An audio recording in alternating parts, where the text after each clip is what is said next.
മന്ത്രിസഭയിൽ ചെന്നിത്തല വേണമെന്ന ആവശ്യവുമായി നേതാക്കൾ രംഗത്തെത്തുകയാണ്. മുരളീധരനും PJ കുര്യനുമാണ് ചെന്നിത്തലയ്ക്കായി രംഗത്തെത്തിയത്.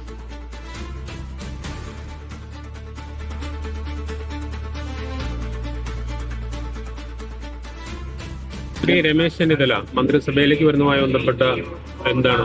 അത് ഹൈക്കമാൻഡും രമേശുമായിട്ട് തീരുമാനിക്കേണ്ട കാര്യമാണ്. ഈ രമേശ് ചെന്നിത്തല എല്ലാ കാലത്തും ഹൈക്കമാൻഡിന്റെ നിലപാടുകളെ അംഗീകരിക്കുകയും ഒരു അച്ചടക്കമുള്ള കോൺഗ്രസ്സുകാരനായി പ്രവർത്തിക്കുകയും ചെയ്ത വ്യക്തിയാണ്. അതുകൊണ്ട് ഇക്കാര്യത്തിലും അദ്ദേഹം ഹൈക്കമാൻഡിന്റെ നിർദ്ദേശങ്ങൾ അനുസരിച്ച് അദ്ദേഹം പ്രവർത്തിക്കുന്നുള്ള കാര്യത്തിൽ ഒരു തർക്കവുമില്ല. രമേശ് മന്ത്രിസഭയിലേക്ക് വരണമെന്ന് ആഗ്രഹമുണ്ടോ? തീർച്ചയായും അദ്ദേഹത്തിനെ പോലെ ഒരാൾ ക്യാബിനറ്റിൽ ആവശ്യമാണ്.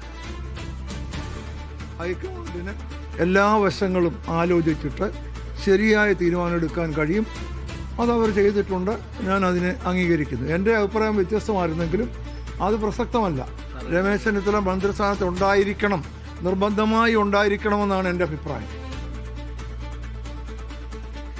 മുതിർന്ന നേതാക്കൾ രമേശ് ചെന്നിത്തലയുടെ അനുഭവ സമ്പത്ത് അത് മന്ത്രിസഭയിൽ ഉപയോഗപ്പെടുത്തണം, അതുകൊണ്ട് തന്നെ മന്ത്രിസഭയിൽ ഉണ്ടാകണം എന്നുള്ള ആവശ്യം മുന്നോട്ട് വയ്ക്കുകയാണ്. സുനിൽ ഐസക് തിരുവനന്തപുരം വിവരങ്ങൾ നൽകും. സുനിൽ, അപ്പോൾ മന്ത്രിസഭയിൽ രമേശ് ചെന്നിത്തല ഉണ്ടാകുമോ ഇല്ലയോ എന്നുള്ളതാണ് ഇനിയുള്ള പ്രധാനപ്പെട്ട ചോദ്യം. പക്ഷേ അതിൽ നിരവധി കടമ്പകളുണ്ട്. ആഭ്യന്തരം വേണമെന്ന ആവശ്യത്തിൽ ഉറച്ചു നിൽക്കുമ്പോൾ ആഭ്യന്തരമില്ലാതെ മുഖ്യമന്ത്രി ഉണ്ടാകുമോ എന്നുള്ള ചോദ്യം കൂടിയുണ്ട്. അപ്പോൾ അതിന് VD സതീശൻ അനുവാദം നൽകുമോ അല്ലെങ്കിൽ സമ്മതം മൂളുമോ എന്നുള്ള ചോദ്യങ്ങൾ കൂടിയുണ്ട്. അതല്ലെങ്കിൽ മറ്റേതെങ്കിലും ഒരു പ്ലാൻ B എന്നുള്ള തരത്തിലുള്ള ചിന്തകളുണ്ടോ? നിലവിൽ രമേശ് ചെന്നിത്തലയുടെ ആവശ്യം അംഗീകരിക്കപ്പെടാനുള്ള സാധ്യത, അദ്ദേഹം മന്ത്രിസഭയിൽ എത്താനുള്ള സാധ്യത എത്രത്തോളം?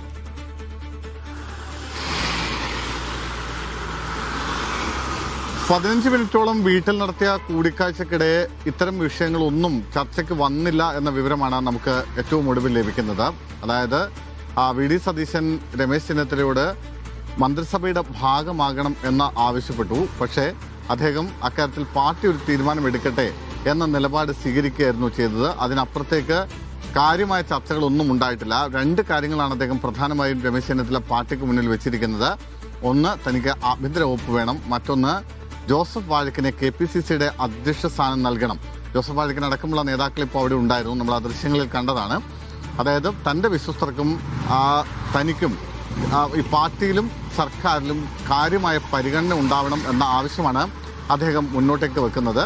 എന്തായാലും അക്കാര്യത്തിൽ VD സതീശൻ എടുക്കുന്ന നിലപാടും പാർട്ടി എന്താണോ അന്തിമ തീരുമാനം എടുക്കുന്നത് അതിനുശേഷം ചർച്ച എന്ന തരത്തിലാണ് അദ്ദേഹത്തിൻ്റെ തീരുമാനം. കാരണം ആഭ്യന്തര വകുപ്പില്ലാതെ മുഖ്യമന്ത്രി സ്ഥാനത്ത് മാത്രമായി മുന്നോട്ട് പോകുന്നതിൽ VD സതീശനും അത്രമേൽ താല്പര്യമില്ല. കാരണം അത് ഏറ്റവും നിർണായകമായ വകുപ്പാണ്. ആഭ്യന്തര വകുപ്പ് കൂടി ഉണ്ടെങ്കിൽ മാത്രമേ മുഖ്യമന്ത്രി പദം പൂർണ്ണമാകൂ എന്നതാണ് VD സതീശനെ സംബന്ധിച്ച് അദ്ദേഹത്തിൻ്റെ ഒരു നിലപാട്.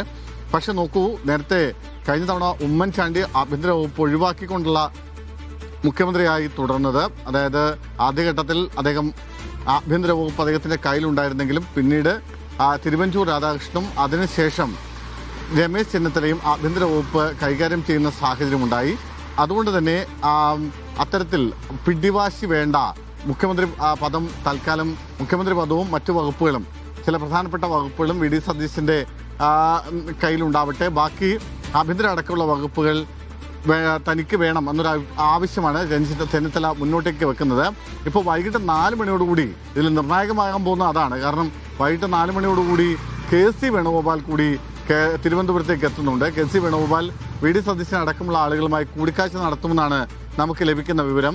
VD സതീശൻ എന്നുള്ള കൂടിക്കാഴ്ചയ്ക്ക് മുന്നോടിയായി തന്നെ പ്രധാനപ്പെട്ട ചില വകുപ്പുകൾ KC വേണുഗോപാൽ ആവശ്യപ്പെട്ടിട്ടുണ്ട്. ലഭിക്കുന്ന വിവരമനുസരിച്ച് 5 മന്ത്രിസ്ഥാനം തനിക്ക് വേണം എന്ന ആവശ്യമാണ് KC വേണുഗോപാൽ ഇപ്പോൾ പാർട്ടിക്ക് മുന്നിൽ വെച്ചിരിക്കുന്നത്. അത് ധനകാര്യം, ആഭ്യന്തരം അടക്കമുള്ള പ്രധാനപ്പെട്ട വകുപ്പുകൾ KC വേണുഗോപാലും ആവശ്യപ്പെട്ടിരിക്കുന്നു. ഒപ്പം ബെന്നി ബെഹനാനെ, തനിക്കൊപ്പമുള്ള ബെന്നി ബെഹനാനെ KPCC അധ്യക്ഷ സ്ഥാനം കൂടി KC വേണുഗോപാൽ ആവശ്യപ്പെടുന്നുണ്ട്. താൻ വലിയ ത്യാഗമാണ് ചെയ്തത്. പക്ഷേ അതുകൊണ്ട് തന്നെ തനിക്ക് വേണ്ടപ്പെട്ട ആളുകൾക്ക് വളരെ നിർണായകമായൊരു പങ്ക് പാർട്ടിയിൽ ഉണ്ടാകണം, സർക്കാരിൽ ഉണ്ടാകണമെന്ന ആവശ്യമാണ് KC വേണുഗോപാൽ ഉന്നയിക്കുന്നത്.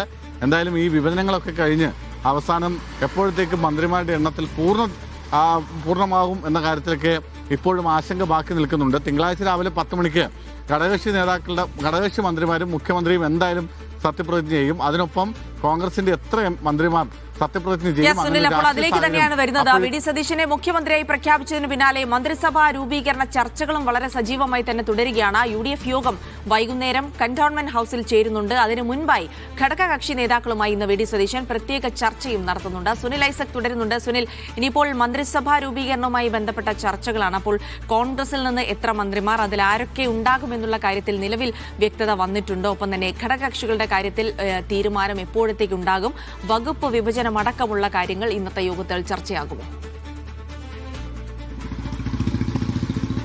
വൈകിട്ട് 4 മണിക്ക് കന്റോൺമെന്റ് ഹൗസിലാണ് UDF നിയമസഭാ UDF നേതൃയോഗം നടക്കുന്നത്. ആ UDF നേതൃയോഗത്തിന് മുന്നോടിയായി തന്നെ മന്ത്രിമാരുടെ എണ്ണം ഒപ്പം വകുപ്പ് വിഭജനം തുടങ്ങിയ കാര്യങ്ങൾ പൂർത്തിയാക്കാനുള്ള തിരക്കിട്ട ശ്രമങ്ങളാണ് ഇതുവരെ നടന്നുകൊണ്ടിരുന്നത്. അതിന്റെ ഭാഗമായി വി ഡി സതീശൻ പ്രധാനപ്പെട്ട എല്ലാ മുന്നണി നേതാക്കളുമായും കൂടിക്കാഴ്ച നടത്തി. രാവിലെ അനൂപ് ജേക്കബിനെ കണ്ടു, സംസാരിച്ചു. പിന്നീട് CP ജോണുമായി കൂടിക്കാഴ്ച നടത്തി. പിന്നീട് RSP നേതാവ് ഷിബു ബേബി ജോണുമായും അദ്ദേഹം സംസാരിച്ചു.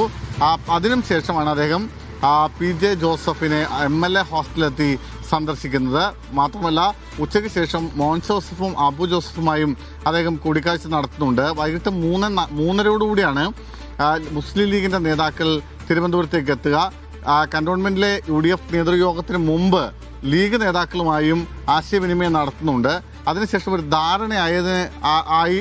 ആയതിനു ശേഷം UDF യോഗത്തിലേക്ക് കടക്കാമെന്നാണ് ഇപ്പോൾ ഒരു തീരുമാനം എത്തിയിരിക്കുന്നത്. അത് എത്രത്തോളം പൂർണ്ണമാകും എന്ന കാര്യം അറിയില്ല. പക്ഷേ ഒരു പരിധിവരെ അത് വിജയിക്കാനാണ് സാധ്യത. കാരണം വകുപ്പുകളടക്കമുള്ള കാര്യങ്ങൾ രാവിലെ മുതൽ ചേർന്ന ഘടകകക്ഷി നേതാക്കളുമായുള്ള ചർച്ചയിൽ മുന്നോട്ടേക്ക് വെക്കുന്നുണ്ട്, സംസാരിക്കുന്നുണ്ട്. ഒരു അന്തിമ തീരുമാനമാവുന്നില്ല. എന്തായാലും അനൂപ് ജേക്കബ് രാവിലെ അദ്ദേഹത്തിന് പൂർണ്ണ മന്ത്രിസ്ഥാനം നൽകാം എന്ന് ഏറ്റിട്ടുണ്ട്. അനൂപിനും ഒപ്പം CMPക്കും 5 വർഷവും മന്ത്രിസ്ഥാനം ഉണ്ടാകും. അനൂപ് ജേക്കബ് ഭക്ഷ്യവകുപ്പാണ് ചോദിച്ചിരിക്കുന്നത്, നേരത്തെ കൈകാര്യം ചെയ്തിരുന്നത്. സഹകരണ വകുപ്പും തുറമുഖ വകുപ്പുമാണ് CP ജോൺ ചോദിക്കുന്നത്. പക്ഷെ അതിൽ അപ്പോൾ വിവിധ ഘടകകക്ഷികൾ കൂടി ഏതൊക്കെ ആവശ്യം ഉന്നയിക്കുന്നു, അവർക്ക് ഏതൊക്കെ വകുപ്പുകൾ തുടങ്ങിയ കാര്യങ്ങളിലൊക്കെ തീരുമാനമുണ്ടാകുമെന്നാണ് അറിയുന്നത്.